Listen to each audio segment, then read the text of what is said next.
Assalamualaikum warahmatullahi wabarakatuh. Alhamdulillah, wassalatu wassalamu ala rasulillah, amma ba'du.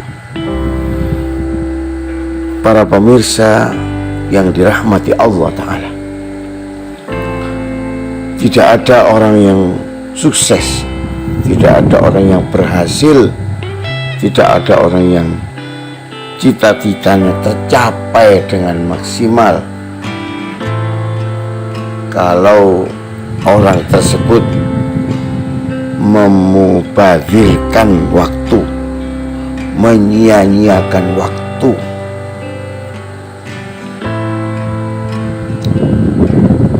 Tidak ada orang yang berhasil,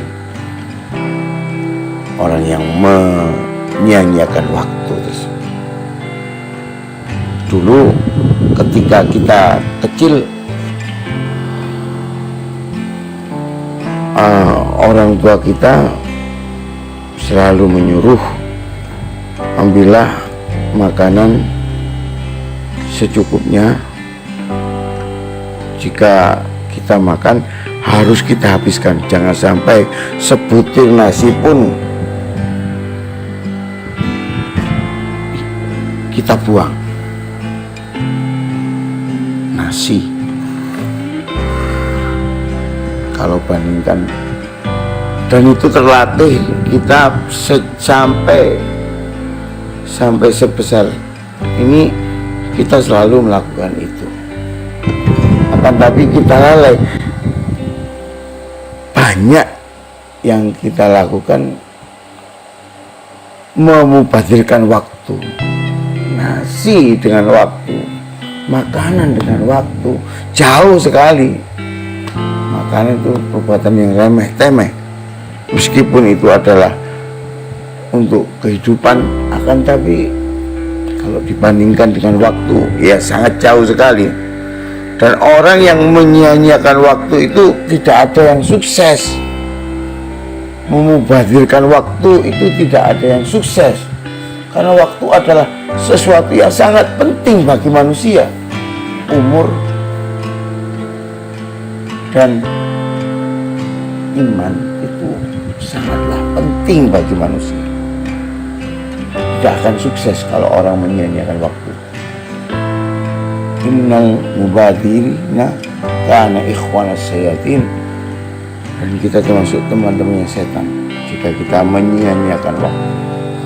Waktu kita gunakan untuk menggunakan gadget dengan sia-sia, kita gunakan untuk melakukan amal-amal yang sia-sia. Banyak sekali masuk, dan itu akan menjadikan kita tidak sukses, tidak berhasil cita-cita kita, karena kita menyia-nyiakan waktu. Lalu siapa yang berhasil? Tentunya kita sebagai umat Islam melihat rujukan kita yang utama, yaitu Nabi Muhammad SAW. Bagaimana beliau melakukan aktivitas dalam sehari semalam. Pada hari ini saya akan menerangkan amalan Nabi Muhammad SAW dalam menjalankan kehidupan dalam sehari semalam. Kita awali dengan bangun tidur. Nabi itu bangun dari tidur itu ada dalilnya dan diperintahkan Allah. Ya ayyuhal mudaththir, di dalam salah satu Quran itu dikatakan, wahai orang-orang yang berselimut, kum fa'andir. Nabi disuruh bangun di pertengahan malam. Di dalam surat itu dikatakan di pertengahan malam. Kemudian bagaimana pertengahan malam itu? Jika kita lihat antara terhitung malam itu antara maghrib malam itu maghrib ya sampai terbitnya fajar, tentu pertengahannya itu kira-kira ya jam 12 malam Nabi Muhammad itu bangun dari tidur. Lalu kapan tidurnya? Menurut Sayyidatina Aisyah, Nabi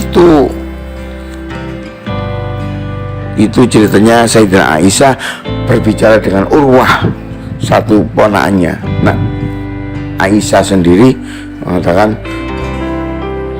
nah Aisyah istri Nabi Muhammad mengatakan Nabi itu tidak pernah tidur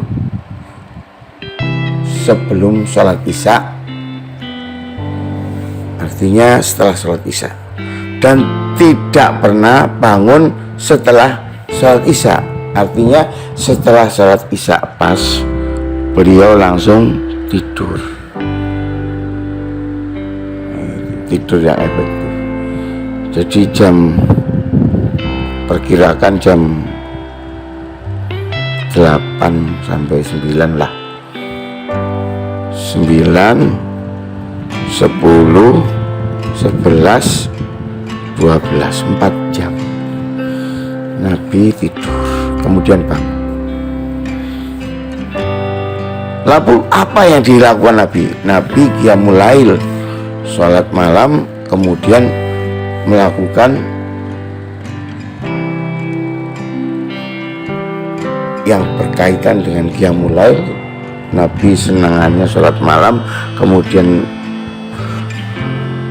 berzikir, iktikaf di masjid sampai dilakukan membaca Al-Quran. Itu yang dilakukan Nabi.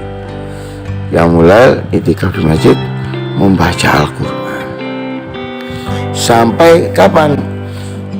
Sampai azan pertama. Ini yang dilakukan Nabi, azan pertama. Setelah itu, azan pertama itu adalah azan sebelum subuh. Jadi belum subuh, belum azan subuh ya, sekitar jam 3-an. Apa yang dilakukan Nabi setelah itu? Nabi adalah istirahat, tidur sebentar. Ada 3 yang dilakukan Nabi tidurnya dalam sehari itu. Jam habis isya sampai jam 12 malam. Kemudian setelah azan pertama subuh ya sekitar 15 menitan lah tidurnya. Menunggu subuh tidur beliau. Nah kalau kita mungkin ketiduran, tapi Nabi tidak pernah ketiduran. Nabi tidurnya itu dengan cara, jika kita meniru Nabi, tidurnya itu tidur dalam keadaan miring, tidak terlentang tapi miring. Dia mudah bangun beliau. Setelah azan subuh, beliau melakukan sholat sunnah, wudhu, dan kebetulan rumahnya itu di samping masjid. Langsung wudhu dan sholat sunnah fajar, kemudian sholat fajar, artinya sholat subuh. Kemudian beliau berdiam di masjid sampai terbitnya matahari. Setelah terbitnya matahari, berdiam itu dia itu berzikir. Zikir ini jika kita hayati mungkin untuk sementara kita pikir dia berwiritan. Ternyata tidak wiritan saja. Beliau itu setelah sholat berkomunikasi dengan para sahabat yang diajak sholat tadi mengenai hal-hal yang berkaitan dengan Allah Ta'ala, keimanan, dan mempersiapkan pekerjaan-pekerjaan yang besok akan dia lakukan. Itu yang dilakukan Nabi Muhammad, yaitu zikir, mengingat otaknya untuk kembali kepada Allah Ta'ala sampai terbitnya fajar. Lalu apa yang dilakukan setelah matahari terbit terang? Nabi sholat sunnah 2 rakaat, sholat duha. Setelah sholat duha, apa yang dilakukan Nabi? Beliau kembali ke rumah, mengunjungi istri-istrinya, bercengkrama, menanyakan bagaimana kabarnya, bahkan komunikasi yang ringan-ringan. Bahkan Nabi pernah menanyakan apakah ada asyai, sesuatu, artinya menanyakan apakah ada makanan. Kalau istrinya mengatakan kebetulan tidak ada Nabi, maka Nabi akan puasa. Oke, saya akan puasa. Jika Nabi ke istrinya itu ditawari, pernah Aisyah mengatakan, saya mempunyai hasis ya Nabi Muhammad. Ya, hasis itu semakanan berupa kurma dan tepung yang dicampur. Meskipun Nabi puasa, sangat menghargai istrinya, beliau membatalkan puasa. Oke, saya akan membatalkan puasa dan makan. Kalau sunnah diperbolehkan untuk tujuan yang lebih utama, yaitu menyenangkan istrinya pada waktu itu. Nabi makan secukupnya, dan tidak, kuliner itu tidak selalu difokuskan kepada Nabi, harus makan pagi, harus makan seperti kita. Bahkan kita memerintahkan keluarga kita makan bersama. Tidak seperti itu. Komunikasi bukan untuk itu. Makanan itu sebatasnya aja. Jika ada dia makan, jika tidak ya dia puasa. Itu yang dilakukan Nabi. Seorang Nabi yang dia mempunyai jabatan pimpinan atau presiden lah, jika tidak mendapati makanan istrinya, dia tidak marah, dia puasa. Kemudian apa yang dilakukan Nabi setelah itu? Setelah berkomunikasi dengan istri, menyambangi, bersilaturahmi ke istri-istrinya agar istrinya bahagia tentunya. Kemudian Nabi melakukan aktivitas, yaitu ke komunitas di dalam Islam itu adalah di masjid. Nabi berkumpul dengan sahabat, berdiskusi, melakukan aktivitas, bahkan ke pasar. Nabi mempunyai pasar tersendiri, pasar Islam, yang di samping pasar Yahudi, di sampingnya juga pasar Islam. Dia mengingatkan sahabat-sahabatnya jika melakukan amalan yang menjadikan perbuatan riba, jangan sampai terjadi. Bahkan benci laisa minna. Pernah suatu sahabat menaruh kurma yang jelek, di atasnya dikasih kurma yang baik. Nabi mengingatkan, bukan termasuk golonganku nek melakukan perdagangan seperti ini, itu tempat penipuan. Itu yang dilakukan. Aktivitas Nabi pada waktu itu sangat banyak, sampai waktu qailulah. Waktu qailulah itu adalah sebelum zuhur, setengah jam sebelum zuhur, beliau kembali ke rumah tidur. Cuma setengah jam, tidak sampai 1 jam beliau tidur. Dan aktivitas tidur ini sudah dibahas oleh orang-orang Amerika, bahwa orang perusahaan, kerugian perusahaan yang pegawainya tidak diberi kesempatan tidur itu sangat besar sekali. Maka di Amerika itu juga diamalkan, meskipun beliau bukan beragama Islam, akan tapi mereka melakukan aktivitas seperti itu, berpendapat bahwa tidur siang itu sangat penting, pekerjaan siang maksimal. Nabi juga melakukan. Setelah azan zuhur, Nabi melakukan aktivitas, yaitu sholat zuhur berjamaah. Kemudian apa yang dilakukan Nabi? Nabi melakukan aktivitas sama sebelum sebelum sholat tadi, yaitu ke pasar, berkomunikasi dengan sahabat sampai asar. Asar juga Nabi sholat berjamaah di masjid, berkumpul dengan sahabat, akhirnya sholat berjamaah di masjid. Setelah itu apa yang dilakukan Nabi setelah sholat asar? Nabi bersilaturahmi ke sahabat-sahabat yang ke rumah-rumahnya sahabat, dan sekali waktu juga bersilaturahmi lagi ke rumah-rumah istrinya. Jika waktunya mendesak, beliau ke rumah istrinya yang akan mendapatkan jatah pada dirinya.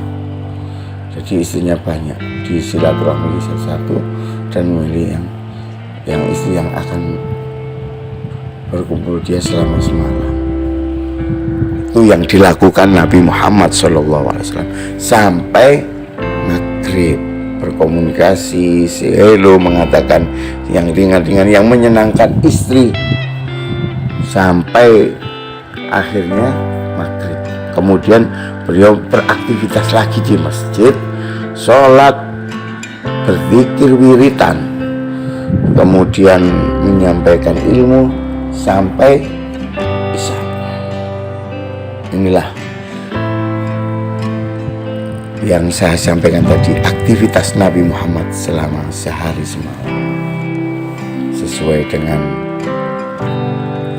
judul penguatan karakter yang saya sampaikan tadi. Semoga kita bisa menggunakan waktu semaksimal mungkin meniru junjungan kita Nabi Muhammad SAW. Kita beraktivitas yaitu dengan maksimal, tidurnya sesuai dengan Nabi, amalannya sesuai dengan Nabi. Insya Allah kita akan mendapatkan kesuksesan yang besar, sebagaimana sahabat-sahabat Nabi, sebagaimana Umar bin Abdul Aziz yang umur muda sudah menjadi khalifah, sebagaimana sahabat-sahabat yang berhasil di zaman Nabi. Kemekahan Islam terjadi pada dunia ini jika kita melakukan hal ini.